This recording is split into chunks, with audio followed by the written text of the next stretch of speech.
Les bendiga, mis hermanos hermanos. Les saludo al doctor Adrián Ángel de la Universidad Teológica de Spring. Vamos a cubrir la tercera parte de este curso de exégesis del Génesis. Vamos a cubrir rápidamente, vamos a repasar unas cositas muy importantes sobre la formación del Génesis antes de adentrarnos a los capítulos.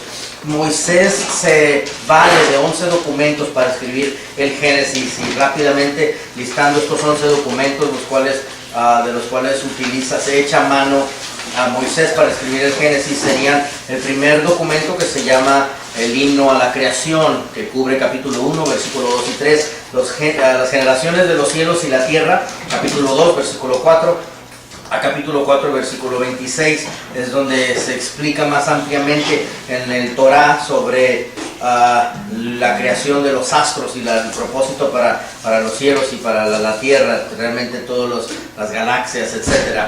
El tercer libro del cual se vale Moisés para escribir el Génesis se llama los libros de las generaciones de Adán, capítulo 5, versículo 1 al capítulo 6, versículo 8. El cuarto documento se llama las generaciones de Noé, capítulo 6, versículo 9 a capítulo 9, versículo 29. El quinto documento se llama las generaciones de los hijos de Noé, capítulo 10, versículo 1 al capítulo 11, versículo 9. El sexto documento se llama las generaciones de Sem, que es capítulo 11, versículo 10 al 26. El séptimo documento se llama las generaciones de Taré, capítulo 11, versículo 27 a capítulo 25, versículo 11. Y el octavo documento se llama las generaciones de Ismael, y este se encuentra en el capítulo 25, versículos 12 al 18. El noveno documento se llama las generaciones de Isaac, capítulo 25, versículo 19 al capítulo 35, versículo 29. El décimo documento se llama las generaciones de Esaú. Ese se encuentra en Génesis capítulo 36, versículos 1 al 43. Y el onceavo documento y último se llama las generaciones de Jacob, que se encuentra del capítulo 37, versículo 2 al capítulo 50, versículo 6. Como nos estamos dando cuenta, estos son específicamente documentos que se utilizan para el libro de Génesis, no el resto del Pentateuco, nada más la primera parte. Y como dijimos del principio, el Génesis entonces viene siendo la primera parte de un solo libro, el libro siendo la Torá. Ya al haber recopilado estos documentos, Moisés inicia lo que se llama como las escuelas, unos supuestos documentos donde recopila los 11 diferentes documentos, y él entonces ya hace la composición del Pentateuco, haciendo mención de la escuela jehovista, el código jehovista, que se codifica con la letra J y se refiere más a los nombres de Jehová. Es considerado el documento más antiguo. Aquí la precaución que Moisés tiene en implementar el nombre de Jehová durante el periodo del Pentateuco es que él tiene que resguardar que va a hablar de algunos de los atributos de Jehová. Los atributos de Jehová más se centran en lo que viene siendo el nombre propio de Dios. Lo digo de esa manera para que no nos confundamos con el verbo activo, con los nombres donde Dios está haciendo algo. Un ejemplo de ello viene siendo: en el principio creó Dios los cielos y la tierra. La palabra creó sería un verbo activo, porque Él está creando. Ahí sería el nombre de Elohim. Y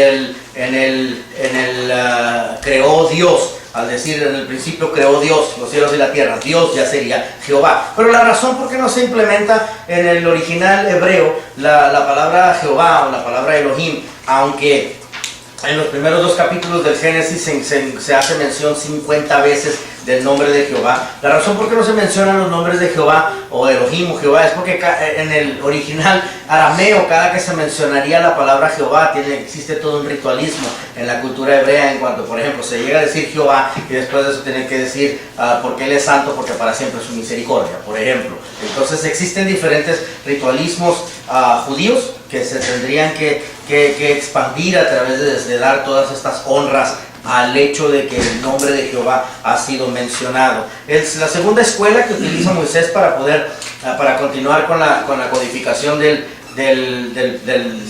Pentateuco. También utiliza la codificación eloísta, como Elohim. Designa a Dios con el nombre de Elohim. Aquí ya es donde estamos hablando del único creador, porque Elohim realmente significa Dios único.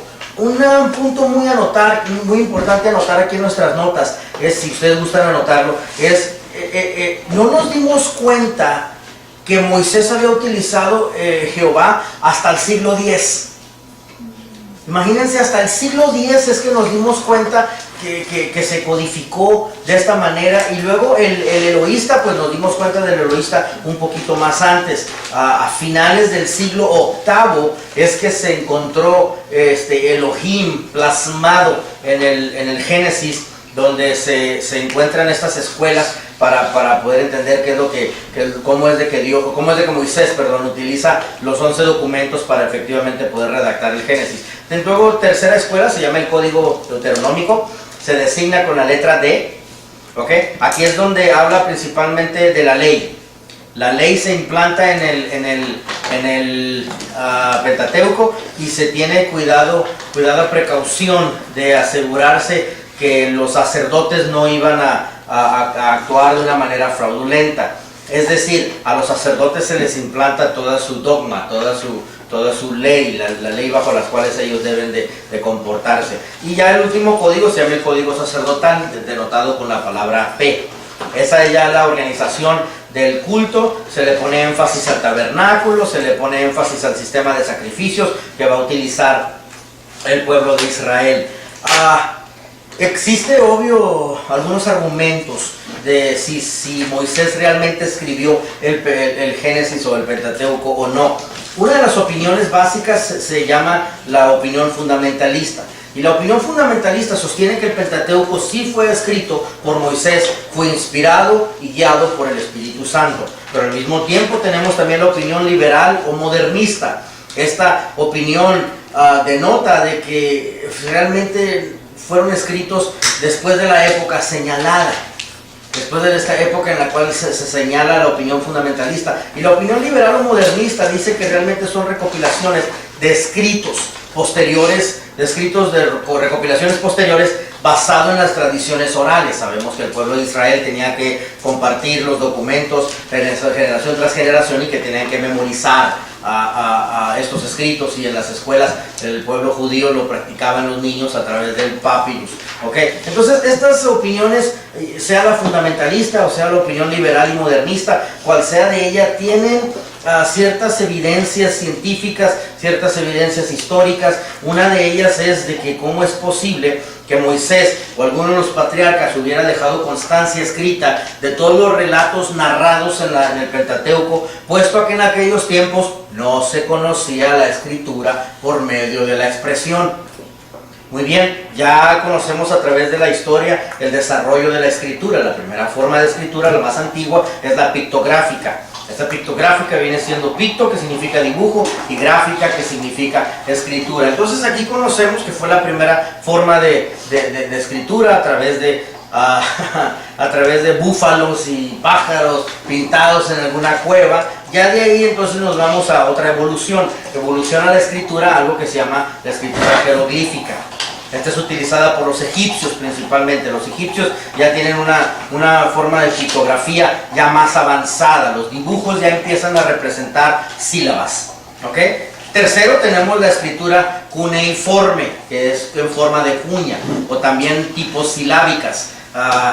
Son rasgos, por ejemplo, triangulares, que componen signos que representan sílabas. Ya de los triángulos, los cuadros, los círculos, entonces ya tenemos la forma más avanzada de escritura, que ahora la conocemos como la alfabética, donde ya hay sonidos representados por algún signo, pero ya nosotros, nuestros tonos, nuestros sonidos vocálicos y nuestros sonidos consonánticos ya pueden representar, son utilizados.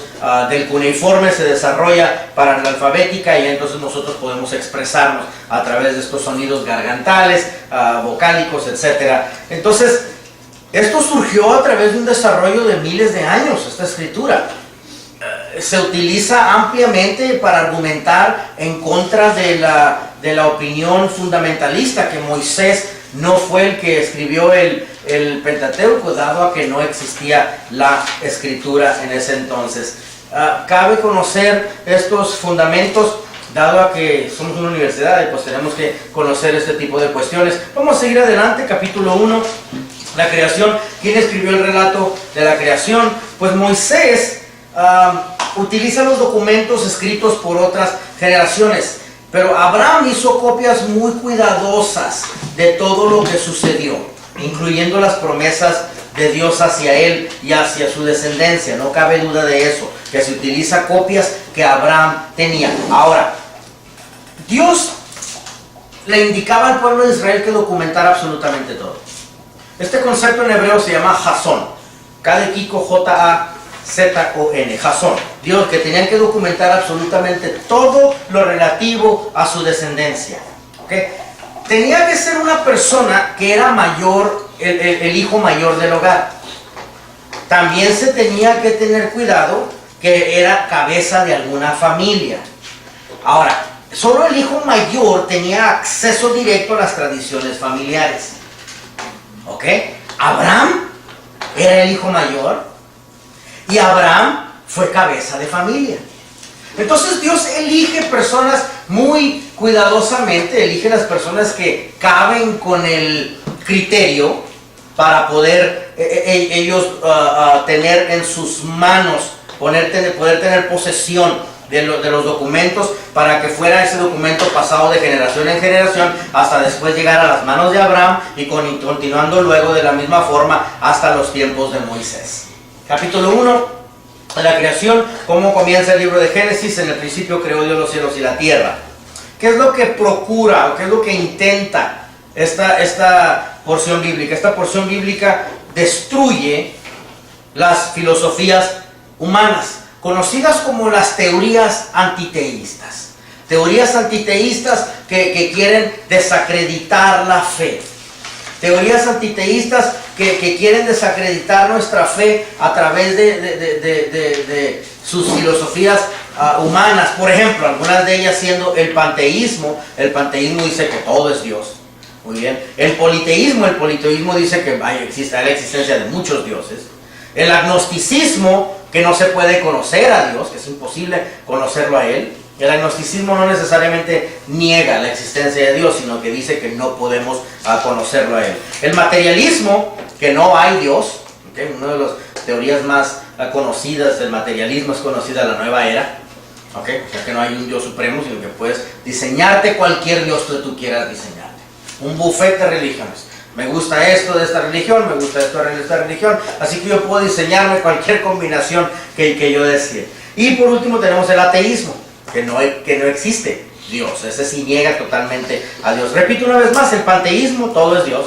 El politeísmo, la existencia de muchos dioses. Agnosticismo, no se puede conocer a Dios. Materialismo, no hay Dios. Y el ateísmo, se puede vivir sin Dios.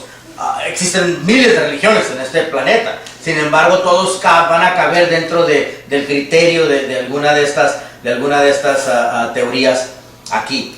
¿Cuándo ocurrió la creación? ¿Qué tiempo duró?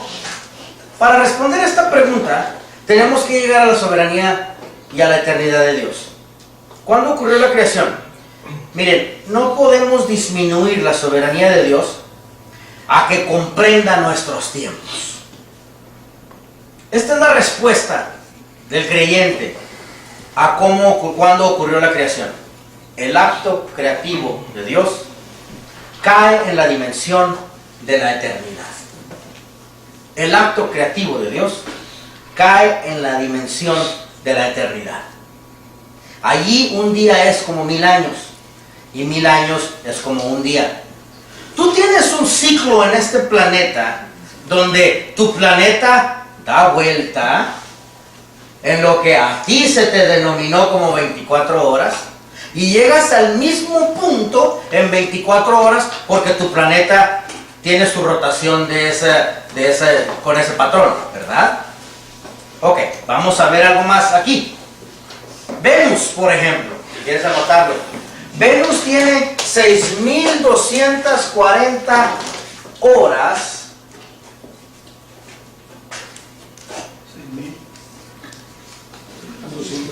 240 horas en 6 días. La semana de Venus dura 6 días, no 7 días como la tuya. Esto es calculado en qué tanto tarda el planeta de Venus para darle o para dar su rotación y que vuelva a pegar el mismo punto donde le pega el Sol. 6.240 horas, vamos a hacer los cálculos.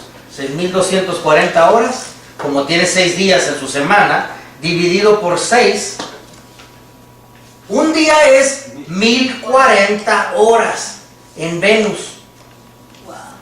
Si Venus tiene esa relación en que tarda 1.040 horas para dar su ciclo y dura un día, y el planeta Tierra tiene su propio patrón de rotación, y el planeta Saturno tiene su propio sistema de rotación, y la Luna tiene su propio sistema de rotación, ¿entendieron mi punto? Y cada uno de los planetas en todos los millones de galaxias, ¿cómo entonces vas a decirle a Dios 7 días es 7 días porque así pienso yo aquí en este planeta? ¿Sí? Al retirarte tú a un punto de vista panorámico de Dios creó todo, espérate, pero lo estás ajustando a tu regla de tu planeta y tu cosilla ahí que tú llamas Tierra. ¿Ok? Y me vas a decir que yo creé la Tierra en 7 días porque así dice tu calendario gregoriano.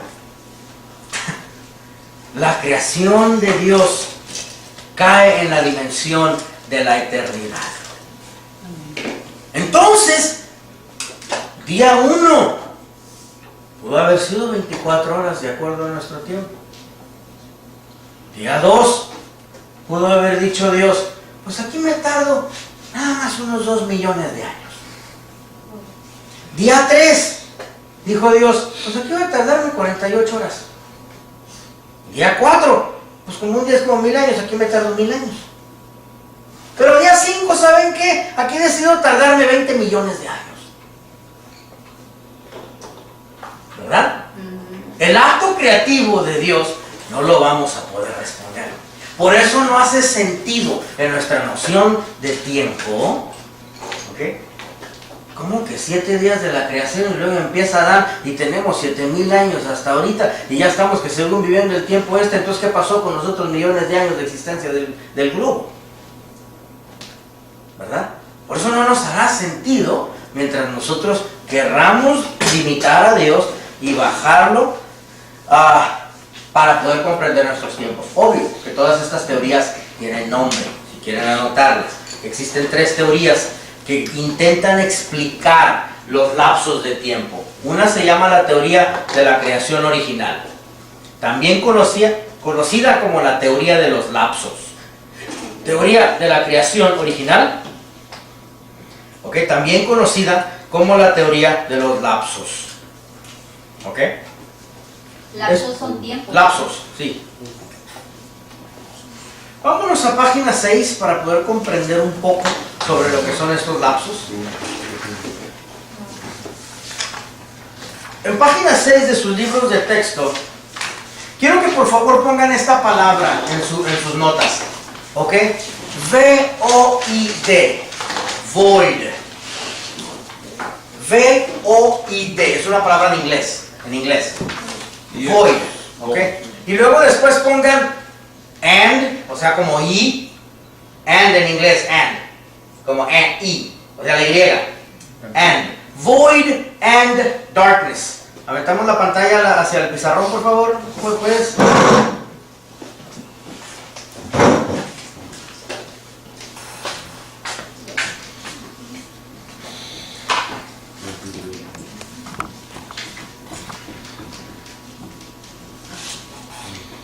Void and darkness. Darkness, simple, significa oscuridad. Todos sabemos. Pero ¿qué es void? La palabra de Dios te dice que, and void and darkness was upon the face of the earth. Okay. Vacío y oscuridad estaba sobre la faz de la tierra. Okay.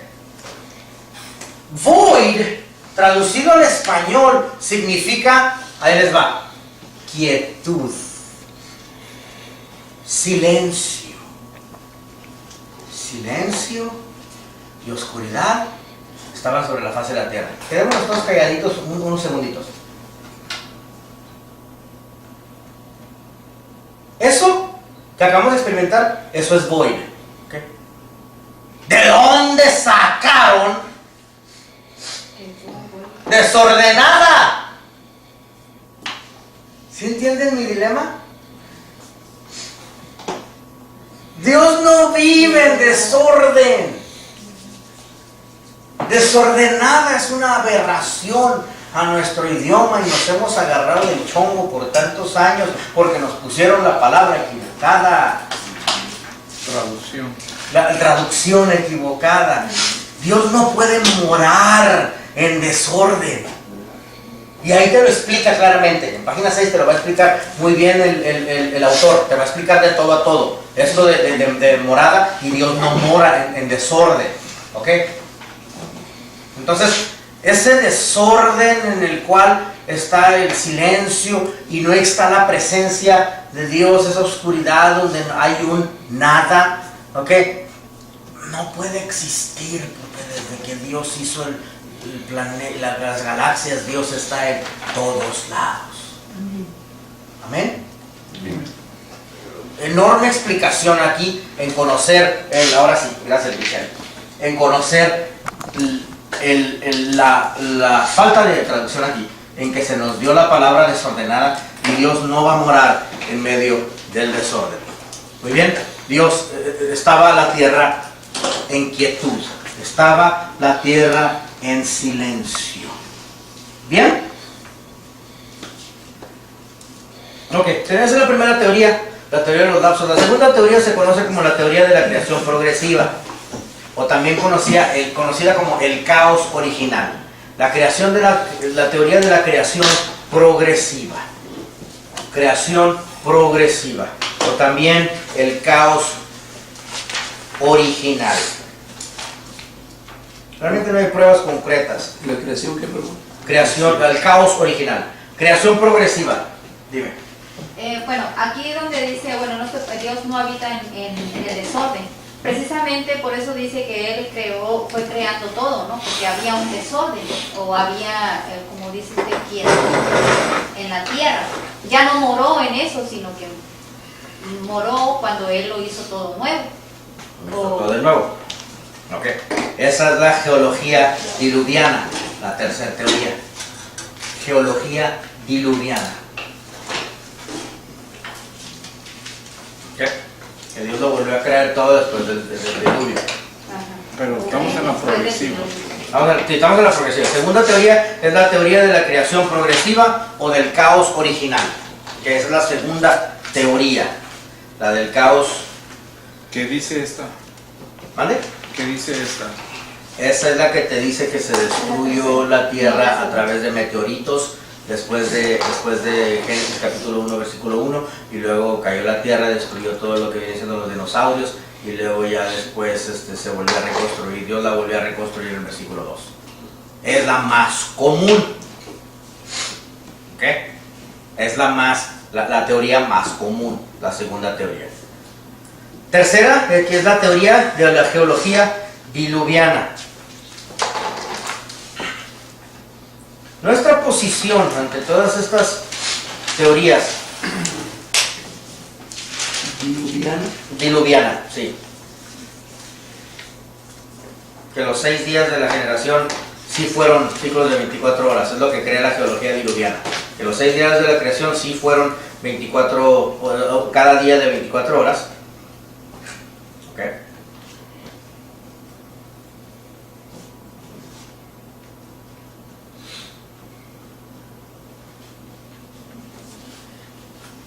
Que los fósiles en las rocas y los estratos geológicos fueron causados por el gran diluvio de Génesis 6 a Génesis 8. Que los fósiles que se encuentran, okay, fueron realmente lo que se quedó en esta tierra, o sea, se ahogaron, quedaron pegados a las rocas. Esta geología diluviana, la tercera teoría, no cree en un meteorito que destruyó la tierra en Génesis 1.1 y Génesis 1.2, sino realmente que fue destruida toda vida del planeta durante el diluvio. ¿Okay? Eso es lo que explica esta separación de todo lo prehistórico a lo que hoy tenemos nuestra era. Ahora, entendamos esto. Estas teorías, ninguna de estas teorías aceptan el evolucionismo. ¿Okay? No se trata de eso.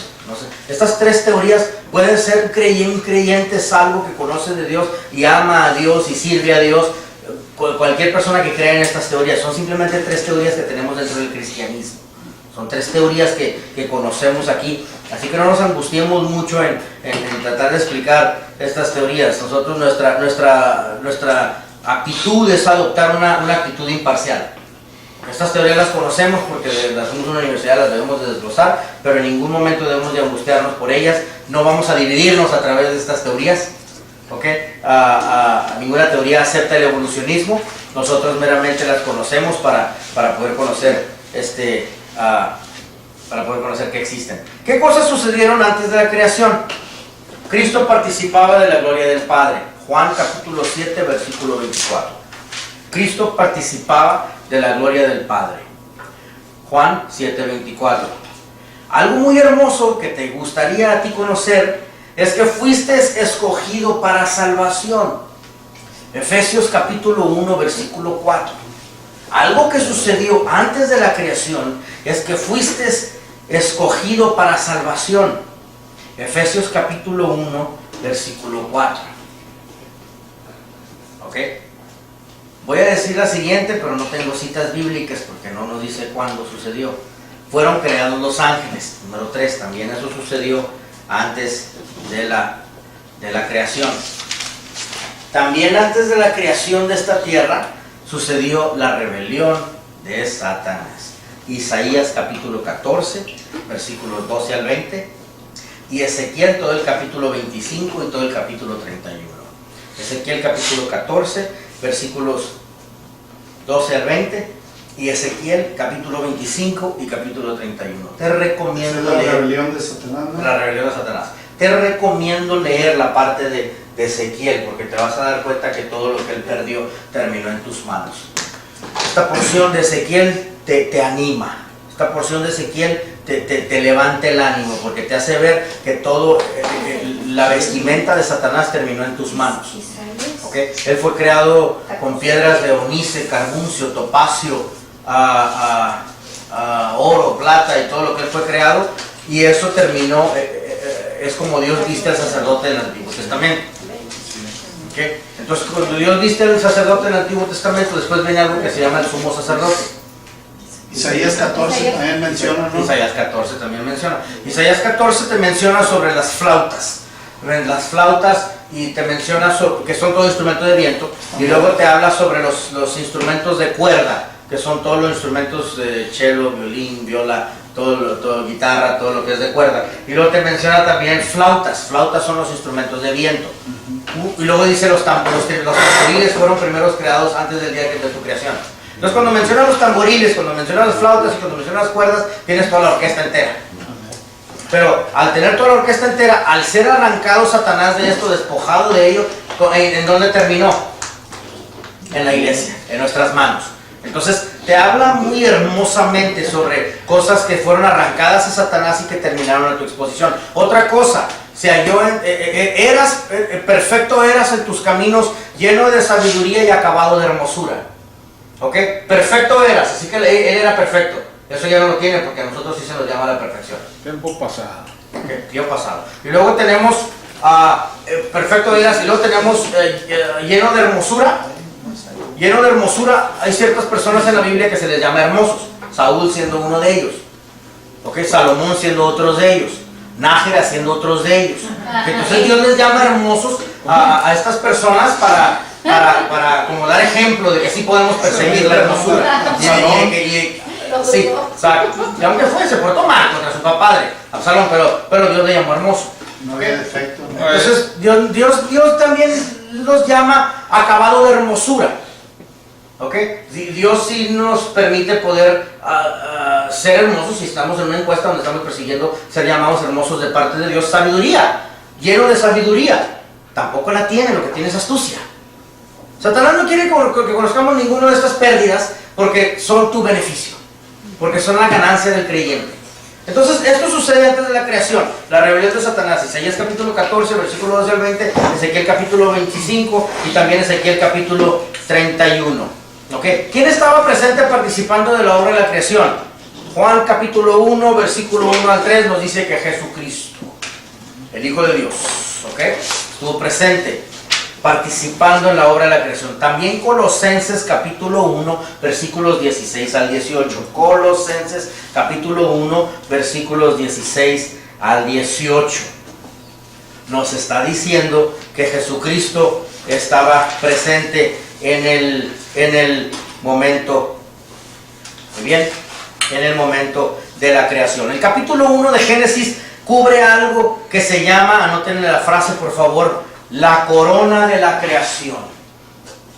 Realmente con eso viene finalizando el capítulo 1. Y es cuando dice en Génesis capítulo 1, versículo 28 al 32, que Él hace algo a su imagen y a su semejanza. Cuando Dios hace algo a su semejanza,